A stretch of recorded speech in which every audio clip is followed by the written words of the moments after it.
নিজের স্ত্রীকে না, বন্ধু বান্ধবকে না, মা বাপকে না, কাউকে না, একদম গোপনে একটা আমল করেন, কাউকে কিছু দেন, এবং এরপরে আপনি শুধুমাত্র একা একা এটা নিজের ভিতরে রাখেন। জীবনে কখনো গল্প দিতে যাবেন না কাউকে যে কিছু করছেন, একটা মানুষ উপকার করছেন, দান করছেন, একটা নফল আমল করছেন, 2 রাকাত নামাজ পড়েন এমন ভাবে ডানে বামে কেউ নাই, কেউ দেখছে না, একটু এই টাইমে আল্লাহর কাছে খুব ধীরে ধীরে 2 রাকাত নামাজ পড়েন, এই নিয়তে যে শুধু আল্লাহকে দেখাচ্ছি আর কাউকে দেখাচ্ছি না।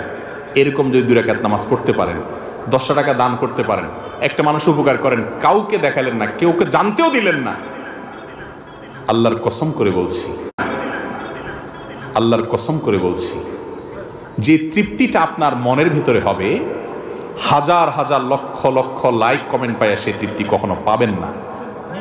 লক্ষ লক্ষ লাইক কমেন্টে যে তৃপ্তিটা পাবেন, সেই তৃপ্তিটার মধ্যে এক ধরনের নোংরামো থাকে, এক ধরনের দেখবেন যে অস্বস্তি থাকে, এক ধরনের মানে কোন একটা দিক থেকে একটা অপূর্ণতা থাকে, সেটা পরিচ্ছন্ন, নির্মল, পবিত্র আনন্দ না। কিন্তু আপনি নিজের ভেতরে এক ধরনের আপনার সেই আমলটাকে লুকোনের মানসিকতা রাখবেন, আল্লাহর সাথে আপনার কথা হবে যে আল্লাহ তোমাকে দেখানোর জন্য করছি, আর কেউ দেখছে না, কেউ জানছে না, এই যে নিরালা, এই যে আল্লাহর সাথে একান্তে আপনার সাথে আলাপচারিতা, এটার যে ফিলিংস হবে আপনার অন্তরে, সেটা আল্লাহর কসম সবচেয়ে পবিত্র আনন্দ হবে। করে দেখেন, করে দেখেন, মাঝে মধ্যে দেখবেন কি ভালো লাগে কাজ করে। আত্মীয়তার বন্ধনের সাথে আল্লাহ কথা বলেছেন, তাকে কথা বলার সুযোগ দিয়েছেন, সে তো সাধারণত কথা বলার ক্ষমতা নাই, কিন্তু আল্লাহ তাআলা তো যে কোনো কিছুকে কথা বলাতে পারেন। তো আত্মীয়তার বন্ধন বলছে আল্লাহ আমার কি মর্যাদা, কি কদর হলো, শরীয়তে ইসলামে আমার অবস্থানটা কি থাকলো, এই টাইপের প্রশ্ন করার পর আল্লাহ রাব্বুল আলামিন আত্মীয়তার বন্ধনকে বলছে তুমি আর কি চাও, আমি ঘোষণা দিয়ে দিলাম তোমাকে যে রক্ষা করবে আমি তাকে রক্ষা করব, তোমাকে যে ছিন্ন করবে আমি তাকে ছিন্ন ভিন্ন করে ফেলবো। আত্মীয়তার সম্পর্ক এমন এমন একটা কঠিন বিষয়, কিন্তু আমরা এটাকে এত কঠিন মনে করি না।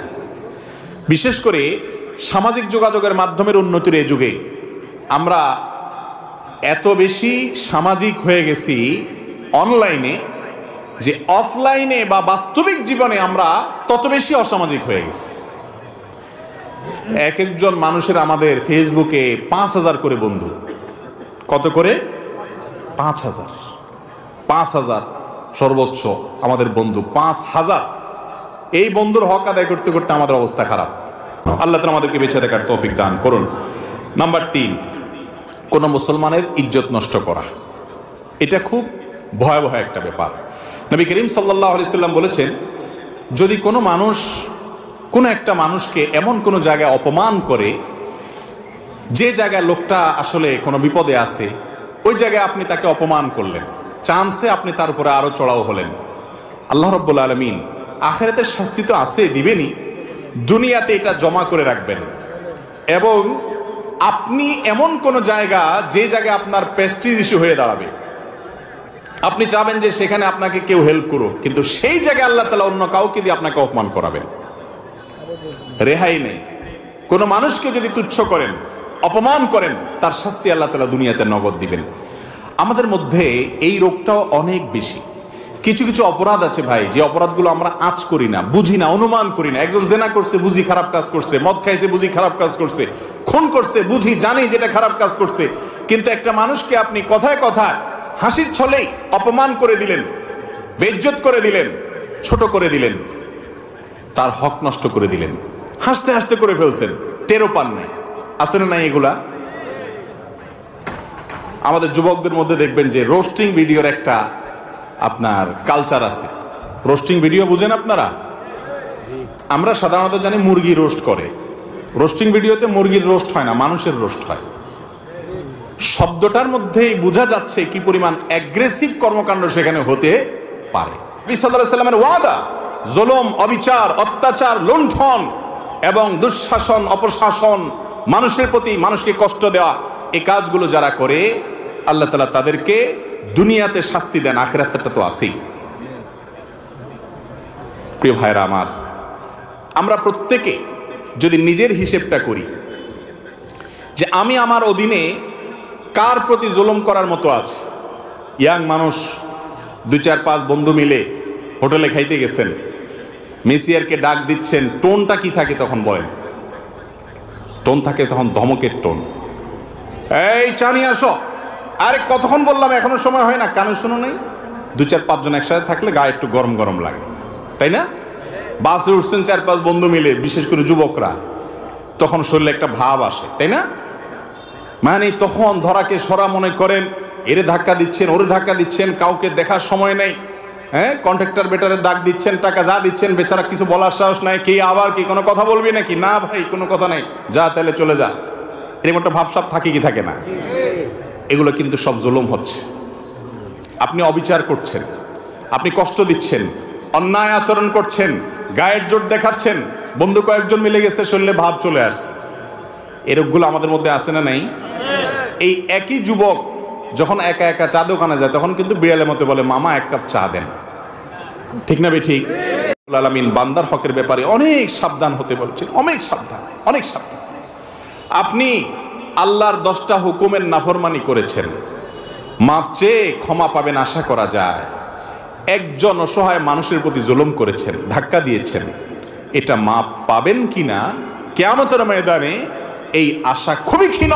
কারণ এটা আল্লাহর আদালতে আল্লাহ নিজে বিচার করবেন না, এটা চলে যাবে বান্দার কাছে। বান্দার কাছে আল্লাহ পাঠিয়ে দিবেন, সে কি বলে দেখো। আর সেদিন এমন একটা ব্যাপার হবে, একজন সাধারণ রিক্সাওয়ালাকে অযথা একটা ধাক্কা দিছেন, 5টা টাকা গায়ের জোরে কম দিছেন তর্কাতর্কি করার কারণে, ধমক দিয়ে একটা মানুষকে অবিচার করেছেন। সেদিন কিন্তু ওই রিক্সাওয়ালাকে যদি বলেন, মামু বুঝি নাই, তখন অহংকারের চোটে করে ফেলছি, আজকে মাফ করে দাও, পাও ধরলেও কিন্তু মামু সেদিন মাফ করবে না। কারণ সেদিন সবার ইয়া নাফসি ইয়া নাফসি, শুধু আমল দরকার। একটা সওয়াব পেলে একটা কদম আগায় গেল, জাহান্নাম থেকে সরে গেল।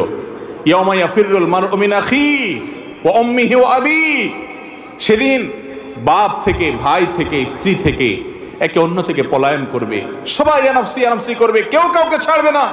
এই জন্য জুলুমের সমস্ত মামলা দুনিয়াতে সেটাকে ভ্যানিশ করে, ফিনিশ করে, নিষ্পত্তি করে তারপরে যেতে হবে ইনশাআল্লাহ। কারোর প্রতি জুলুম করবো না তো ইনশাআল্লাহ। যদি কখনো হয়ে যায়, মাপ চাওয়া শিখতে হবে। ইমানদারের একটা বড় গুণ হলো মাপ চাওয়া, বারবার মাপ চাইতে হবে। মুত্তাকি, পরহেজগার, আল্লাহর প্রিয় বান্দা হতে পারে না। মা বাবার কাছে মাপ চাওয়ার ব্যাপারে যত আন্তরিক হবেন, দেখবেন মজাটা তত বেশি পাবেন। সবার কাছে মাপ চায় শান্তি পাওয়া যায় না ভাই। একজন সন্ত্রাসী, একজন চাঁদাবাজ, মাস্তান, গুন্ডা, তার কাছে যদি আপনি মাপ চাওয়া লাগে, সারা জীবন নিজের কাছে কষ্ট হবে যে তার কাছে আমি ছোট হয়েছি, তুচ্ছ হয়েছি। একটু মা বাবার কাছে মাপ চেয়ে দেখেন, চোখের পানি ফেলে দেখেন। বইয়ের সামনে বেয়াদবি করছেন, বইয়ের সামনে পাও ধরে মাপ চাইবেন। সন্তানের সামনে জোরে কথা বলছেন, সন্তানের সামনে চোখের পানি ফেলে মাপ চাইবেন, জড়িয়ে ধরবেন এবং এমন ভাবে ধরবেন যে তারা সন্তুষ্ট হয়ে তারা বরং আপনাকে বুকে টেনে নিবে। এরকম যদি মাপ চাইতে পারেন, বিশ্বাস করুন, আপনি দেখবেন যে সেই মাপ চাওয়ার পরে আপনার ভেতরে যে তৃপ্তি, মানবিক যে আনন্দ, আপনার ভেতরে যে ভালো লাগা কাজ করবে যে আমি একটা বিরাট বড় মামলা ফিনিশ করে ফেলেছি, একটা মামলা নিষ্পত্তি করে ফেলেছি, কিয়ামতের ময়দানে পাকড়াও হাত থেকে নিজেকে নিষ্কৃত করে ফেলেছি, মা বাপকে সন্তুষ্ট করতে পেরেছি। সাথে সাথে দেখবেন যে অসম্ভব এক ভালো লাগা কাজ করবে। সব জায়গায় ছোট হইলে মানুষ ছোট হয় না, কোনো কোনো জায়গায় ছোট হইলে মানুষ বড় হয়। মাপ চাবো তো ইনশাআল্লাহ বাবা মার কাছে। আল্লাহ তাআলা আমাদেরকে বেঁচে থাকার তৌফিক দান করুন।